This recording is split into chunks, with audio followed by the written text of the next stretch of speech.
Kenapa sih kita tidak pintar di segala hal? Fenomena bahwa kita sering dianggap bodoh dalam beberapa situasi sering terjadi dalam kehidupan kita, bukan? Apakah kita tidak berbakat? Apa kita memang ditakdirkan payah? Tidak. Mari kita analogikan hal ini dalam suatu kasus. Misalnya, ini Lutfi. Lutfi pintar bermain alat musik dan bisa menyanyi begitu merdu. Namun dia orangnya pendiam dan sulit berbicara dengan orang lain. Nah, kalau ini Intan, dia pintar berbicara dan memiliki banyak sekali teman. Sedangkan Reza, dia kalau menggambar, gambarnya bagus sekali, namun dia tidak bisa bermain alat musik sama sekali. Di keseharian mereka sering dibanding-bandingkan. Kok gambar kamu jelek sih? Kok kamu pemalu banget sih? Kok kamu gak bisa main gitar sih? Apa kamu pernah mengalaminya juga?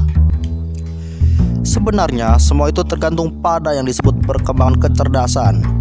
Apa sih perkembangan kecerdasan itu? Perkembangan kecerdasan berhubungan dengan yang kita sebut dengan perkembangan kognitif.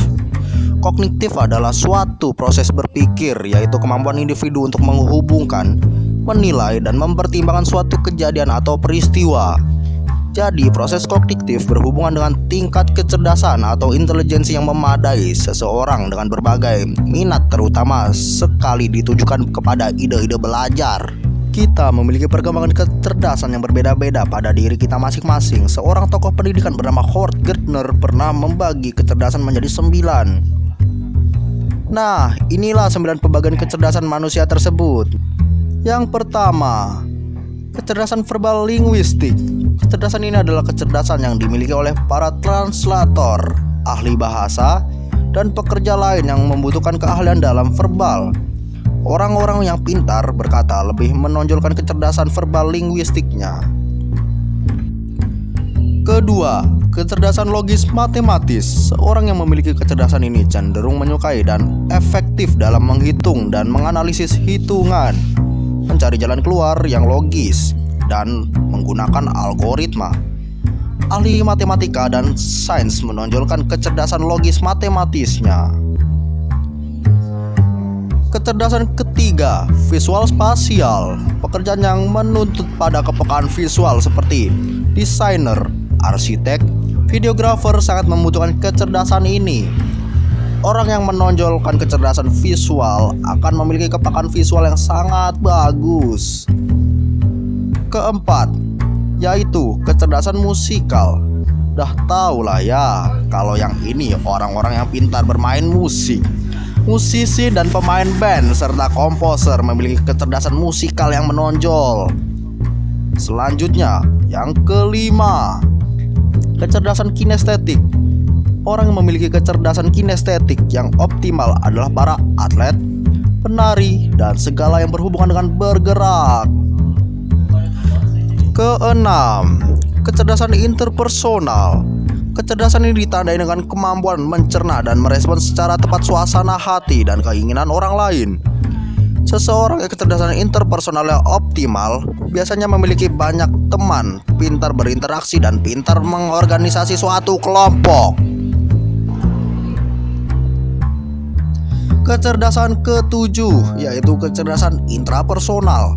Kecerdasan ini mengangkat kecenderungan seseorang untuk diam dan memikirkan dirinya sendiri, tetapi mampu melaksanakan tugasnya dengan baik dan cermat tentunya. Biasanya orang yang intrapersonal optimal akan mematok tujuan mereka dan lebih bisa memotivasi diri sendiri untuk mencapai tujuan tersebut. Kedelapan, kecerdasan naturalis. Seorang yang kecerdasan naturalisnya bagus cenderung menyukai tumbuhan, hewan, dan memahami pentingnya menjaga lingkungan. Selain itu, mereka akan lebih peduli lingkungan. Yuk mari kita indahkan bumi kita. Dan inilah puncaknya, 9. Kecerdasan eksistensial. Kecerdasan eksistensial ditandai dengan kemampuan berpikir sesuatu yang hakiki menyangkut eksistensi berbagai hal, serta memimpikan dan merencanakan hal-hal yang besar. Kecerdasan ini biasanya dimiliki oleh para ahli filsafat dan para pemuka agama.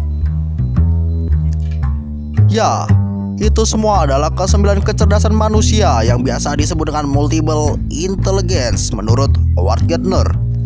Maka dari itu kita sebagai pembelajar harus berusaha mengoptimalkan dan mengembangkan kecerdasan yang menonjol dalam diri kita masing-masing. Lalu, apa inovasi pendidikan yang bisa dilakukan? Sebenarnya dengan menciptakan pembelajaran yang sesuai dengan kecerdasan kita masing-masing sudah bisa mengoptimalkan kecerdasan yang menonjol di diri kita. Hal ini semacam pengelompokan kelas berdasarkan tipe kecerdasan, seperti kelas desain, pelatihan public speaking, dan lain-lain. Sekian video animasi singkat ini. Ini sekedar tugas kuliah kok. Kalau menurut kamu bagus ya di like, kalau nggak suka ya di dislike aja. Sekiranya bermanfaat ya di share lah. Sekian dan terima kasih.